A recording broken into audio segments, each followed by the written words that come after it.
clay is just like a scaffolding. It is those things that is like the clay that is being essential to build man.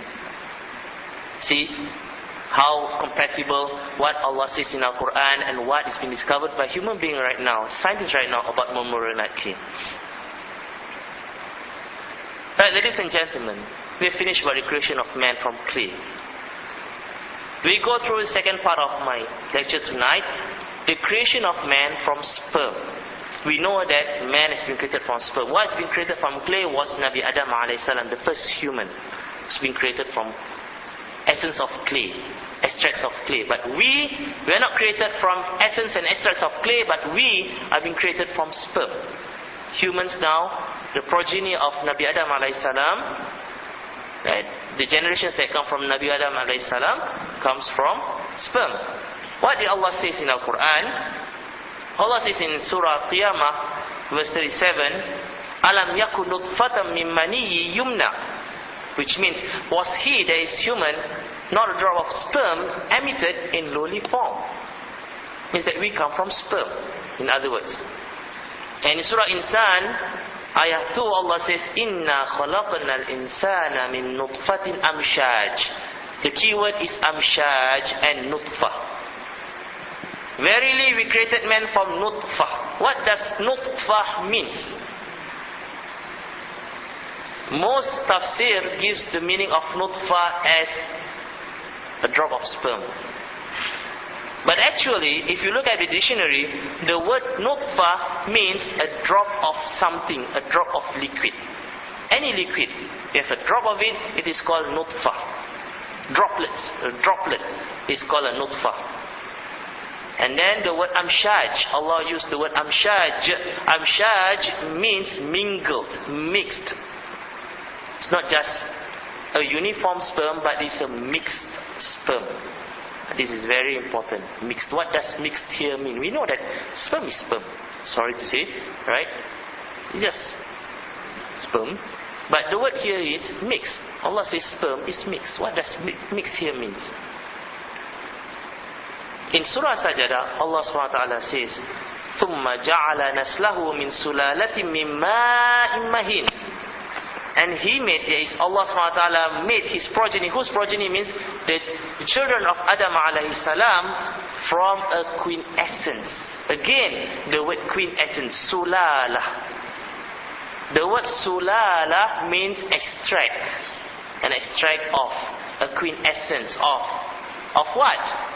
Of the nature of a fluid despised. Why is this fluid despised? That is the sperm. Man naturally despised sperm. But from this despised thing, we are being created from. But here Allah says, you are not being created from that fluid per se, but a quintessence of that fluid. Something that gushed forth from man. We have been created from it, but not that water itself, but an extract of that thing. This is what Allah says in Al-Quran. This is what Allah revealed in Al-Quran 1,400 years ago. We're going to see what it is. What does this thing mean? This is a picture of sperm. Okay? I think we are open enough, we are adult enough to discuss about this thing. I'm sorry if anybody among us tonight feel offended, but for the sake of knowledge, for the sake of discovering what Allah has created, we've got to put aside all these, embarrassing thoughts. So this is the picture of sperm. 1 cubic centimeter of sperm, of a droplet of sperm, contains millions of these things. Millions. Some scientists say 200 million.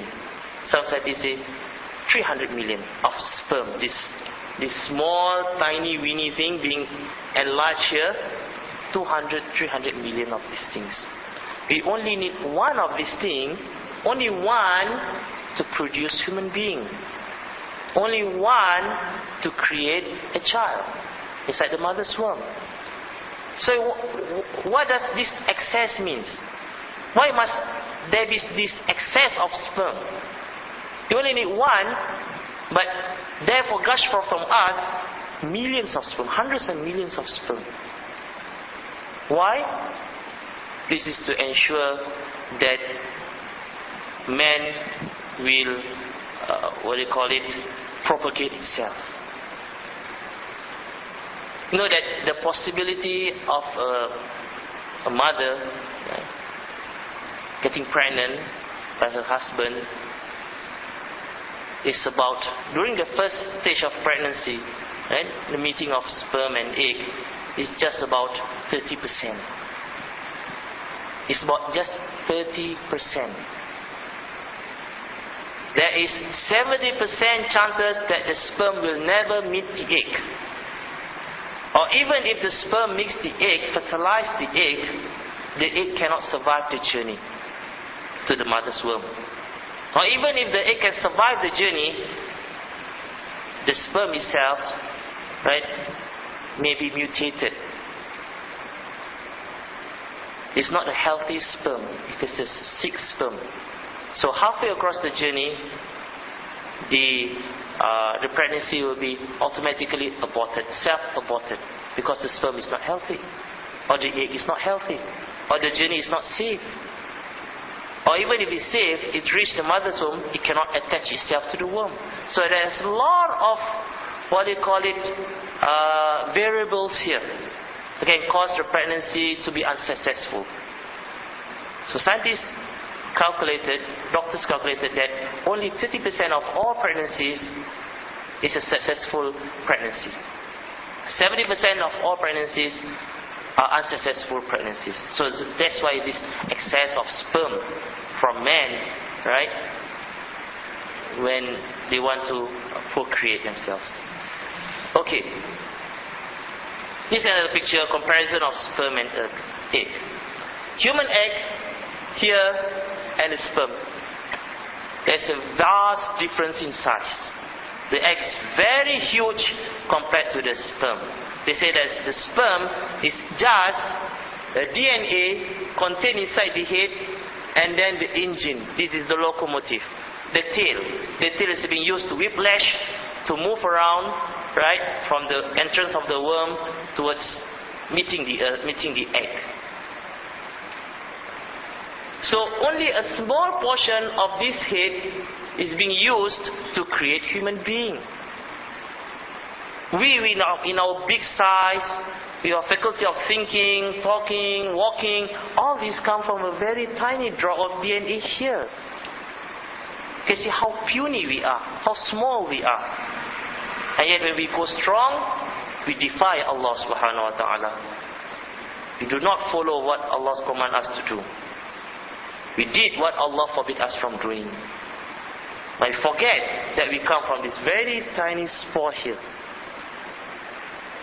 And when this thing meet the egg, this tiny sperm has to wiggle itself inside the egg, find the DNA of the egg, and fuse itself with DNA. The DNA of the egg can be here, can be here, can be anywhere. So sometimes, even the sperm enters the egg, the DNA of the sperm cannot find its match from the egg. They got to wriggle it through a forest of chemicals, cells inside the egg to find the DNA. So it's a very difficult process. The creation of man inside the mother's womb, from the first meeting of sperm and egg to when the baby comes out crying, some scientists say it's a miracle. If you read it, if you discover it, it's a miracle. How a small DNA from the sperm met the egg goes on with the journey to the mother's womb, embed itself in the mother's womb, and then grow itself, and then suddenly it comes out a human being. But ladies and gentlemen, the determination of the baby sex. Okay? Allah SWT says in Al-Quran, فَجَعَلَ مِنْهُ الزَّوْجَيْنِ الذَّكَرَ وَالْأُنْثَى. And of him, that is human, he made two sexes, male and female. The key word here is him. Him. Him refers to male, not female. Allah didn't say here,